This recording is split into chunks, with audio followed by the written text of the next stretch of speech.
On this episode of Carnage. On this episode of Carnage, we're finally going to finish this engine. It's not Groundhog Day, it's going to be finished.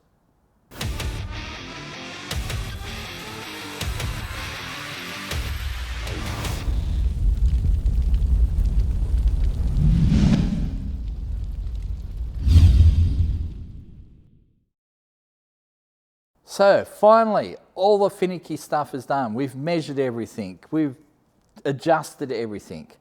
Now it's just down to bolting on the final few pieces, and then we can get this engine in the car. And then the real pain begins, because then we're going to make up oil lines, transmission lines, bolt up the transmission, all that fun stuff. But in the meantime, let's get this thing together. I've got a shiny new intake manifold here. Let's talk about that.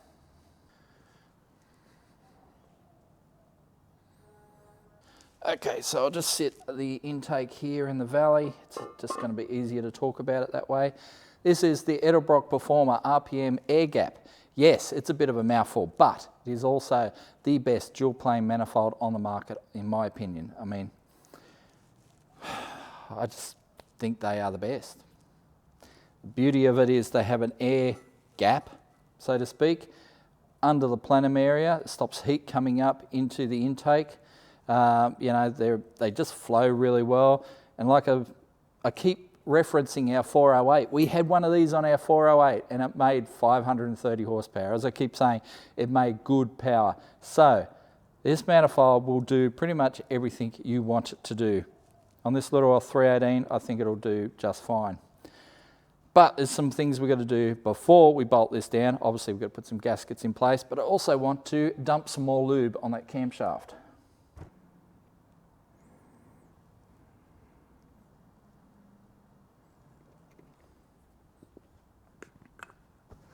So as you can see, I dumped a whole bunch more lube on that camshaft. And you really need to. In this day and age, right, oils don't have a lot of zinc in them. And betting in a flat tapper cam these days is very much a crapshoot. You know, it's a roll of the dice. You can do everything you can to make sure it's going to live, but sometimes they die.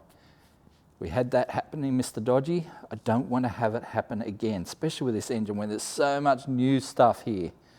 I don't want to damage anything. So when we get this thing ready, it's getting the best oil. It's going to get bloody zinc additives in the oil. We're going to do everything we can to make sure that this thing lives.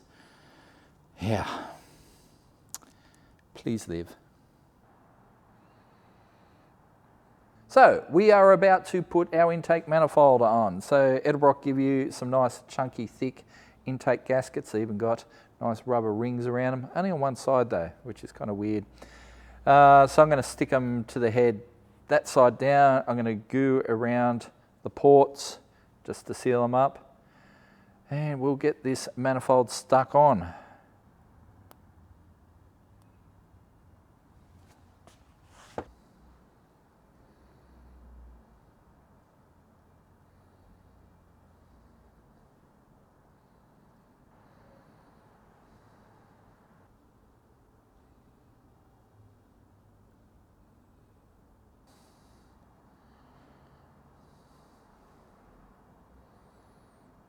Now we come to the great question, do I use these Cork gasket end pieces?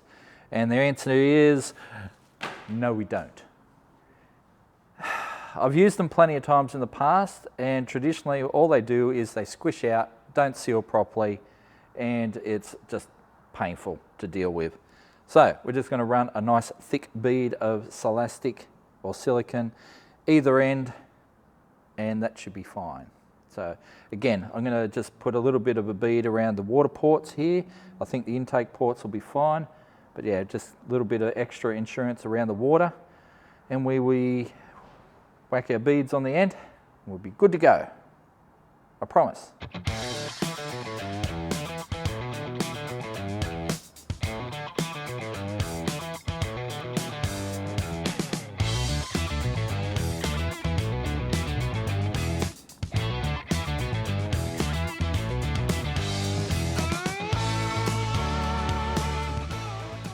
Now for a intake.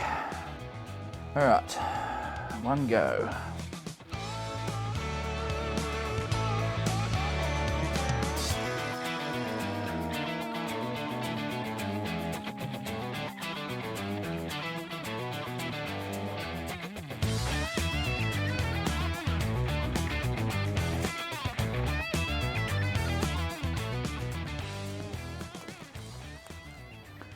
All right, I think I've got plenty of silicon on that now, but there's a lesson for you. If you think it needs a thick bead of silicon, use more. It needed more. All right. Edelbrook have thoughtfully given me intake bolts as well. 12 points. And of course, the intake bolts go into the valley where there's going to be, you know, hot oil and stuff flinging up and possibly trying to escape the motor, so we're going to seal them as well. Fun.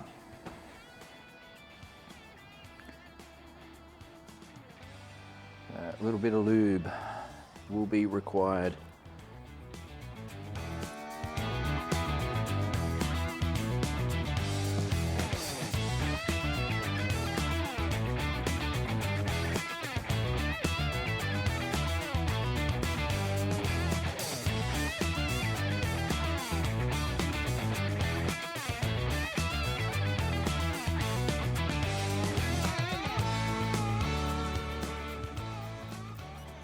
Just noticed something interesting about these bolts. They're not actually stainless, they are alloy.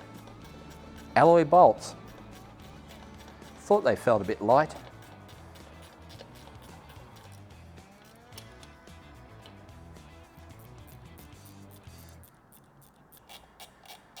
Nip them up.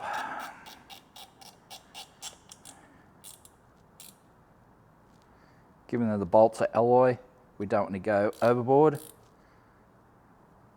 I think that's plenty.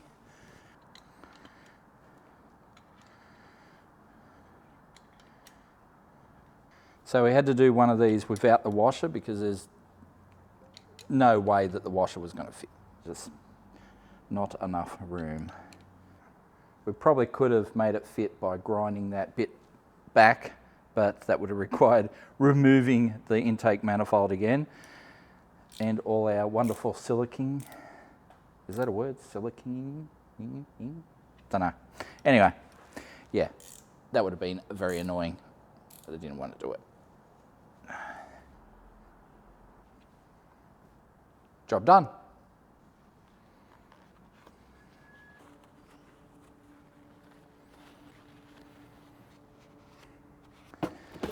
And just to seal in the goodness, we've gone with the classic Edelbrook rocker covers. Rocker covers, not rocket covers as some people call them. But yeah, wow, they look really good. Beautiful. We'll go grab a gasket.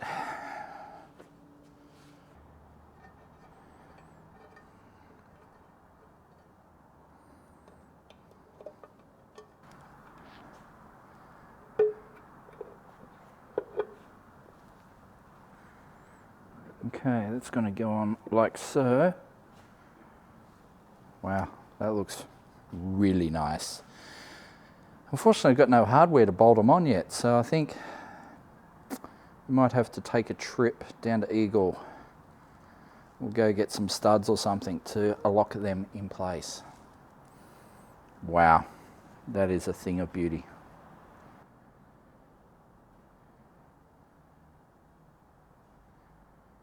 So just popped down to Eagle Auto Parts and got some ARP studs. Now you've got to make sure they are long enough because the aluminium, these cast aluminium covers are quite thick. So let's crack the packet open, make sure I've got the right thread.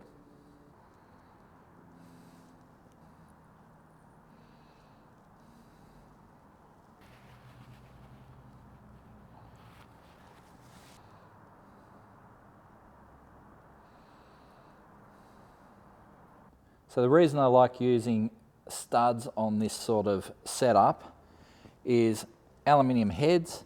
You know, you don't want to be, especially if you're removing covers a lot. You can Some engines you do, some engines you don't, but when you're removing the covers a lot, you don't want to screw up the threads in the head. So if you've got studs, then they're there. It's hard to damage them. Just drop your cover on, tighten up your little nuts, away you go. So you're not constantly, causing issues with the aluminium threads in the head.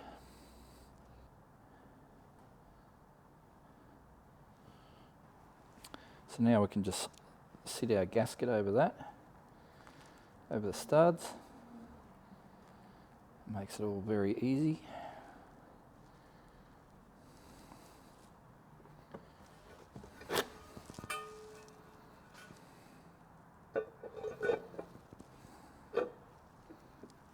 Down we go. It works really well. So the other thing to consider is the size of your nuts. Because of how thick the castings are and how much room you got to work with, it helps to use something with a small nut on it. That way they can just go on there. And you got enough room to use a socket on it. Right, that one there and there. Go grab a socket. So if you were to use something that had a much larger nut, so I saw some down there that had a nice big 7/16 nut on them, you may not have enough room to actually get a socket in there to do them up. With these little 5/16 ones, there's plenty of room to play. So that will work beaut. So the part number for our little stud kit is 200-7620. It's kind of a generic kit. It's advertised as working with Ford, Chrysler, Holden, Chev, whatever, as long as they've got a little 1/4" thread for your valve cover nuts or bolts. So yeah, there's 12 in the packet. We only need 10, but that's fine by me. I'm happy to have a couple left over.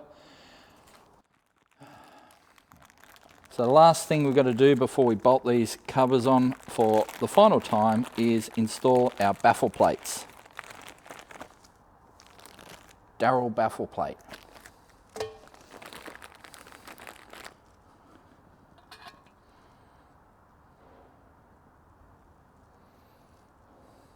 So rather than using screws, they use these rivets. They're a one-use thing. Basically, you got to just smack them in. So ever since I've said Darrell baffle plate, I've got Darrell Braithwaite's horses stuck in my head. Ah, that is not what I want.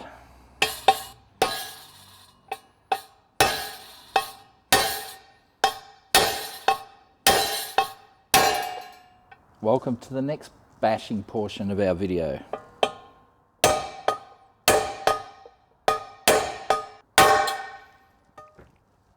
All right, give it a little wipe. Okay, that one is good to go.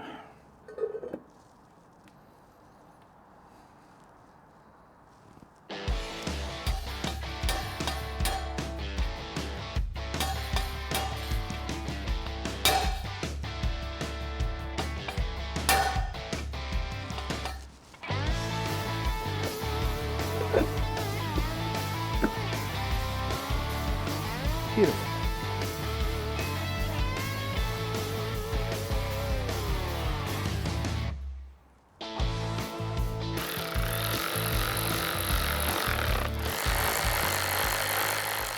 So I've got these Edelbrock breathers, no holes under here, so we can have it venting off into a catch can. The reason I did that is because we are running a fairly large ring gap, so this thing will have some blow by. It's just natural. Obviously, when it's cold and that sort of thing, when it heats up, it should all, tighten up and seal up. But when it's cold, it's probably going to have a bit of blow by. So it's just the way it goes. That's the way it's gonna be, my little darling. We'll be riding with the horses, yeah. Ain't all the horses.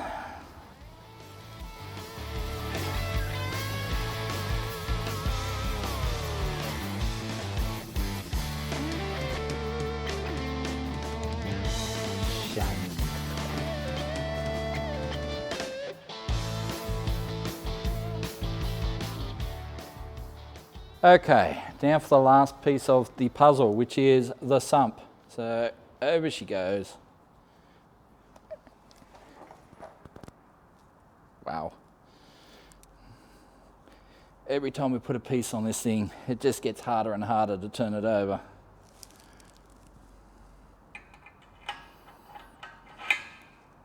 All right, time for the sump. Do the ends first. Goop in there.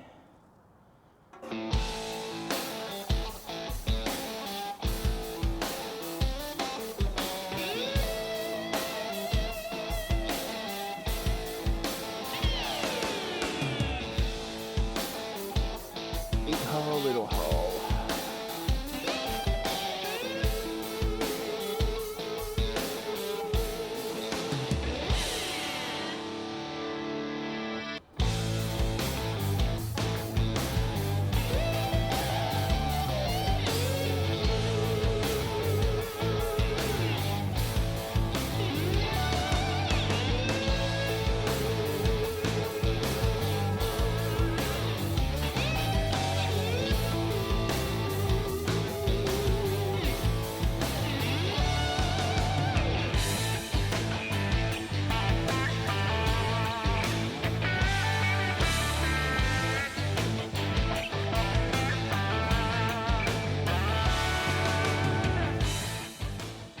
If you're thinking to yourself, yeah, that was a lot of Celastic, yes, it was, but I don't want this sucker leaking.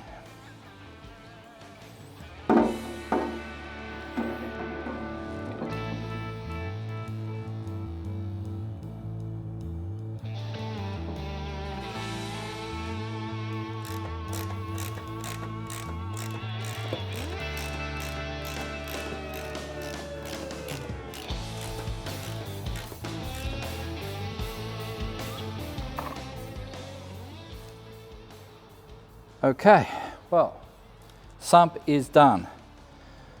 Things are looking pretty good. So we'll rotate it back up, do that water pump, and then this engine is pretty much done.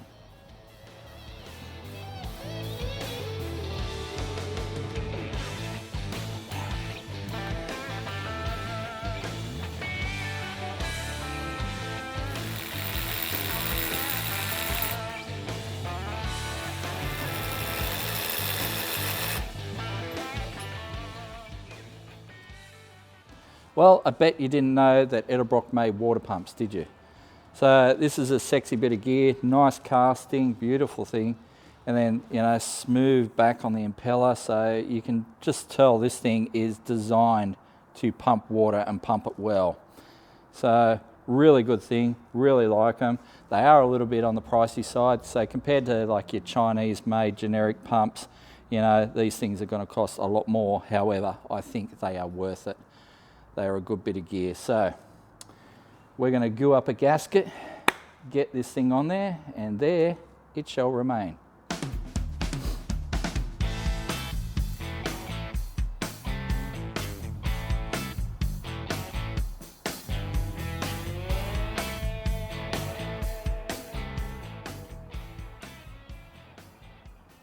So as with many bolts on this engine, the bolts go into the water jacket, so you're going to need a bit of thread sealant on there.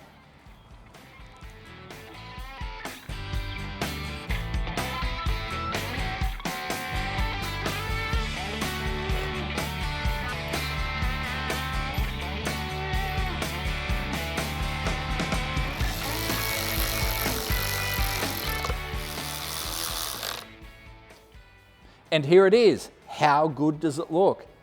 It's going to look fantastic in that Valiance engine bay, I'll tell you. It has been a struggle, there's no doubt about it. I know a few people were probably questioning out there whether we would have made Mopar Sunday, but the truth is, you know, 3 weeks out, we knew that COVID was going to bite us in the arse. So we basically slowed down, and we would have got some extra people in to give me a hand if it looked like it was going to happen. So here we are. Mopar Sunday's come and gone, but the engine is here, the engine's ready to put in the car. And while it has been a struggle, you know, there is a certain satisfaction in building your own engine and starting it up and driving it and that sort of thing. Done it a few times, more than a few times, but yeah, I really like this one. This has probably got the most good stuff in an engine that I've owned for a long time, you know, so I'm a bit of a tight ass if you haven't noticed.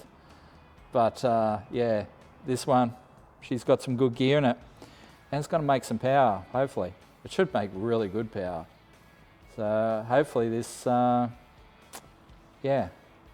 if we make 300 horsepower at the rear, be pretty stoked. That's a pretty solid indicator of 400 horsepower at the flywheel. So somewhere over 300 at the rear wheels would be awesome. So where do we go from here? Well, we need to get the engine off this stand and into that engine bay. There's a whole bunch of stuff that has to come after that. So we've got to sort out the water, the fuel, the oil, as in oil system, you know, remote oil lines and all that sort of stuff, transmission lines, mounting the radiator. So there's a whole bunch of stuff that still has to be done. But you're going to see all that on future episodes of Carnage.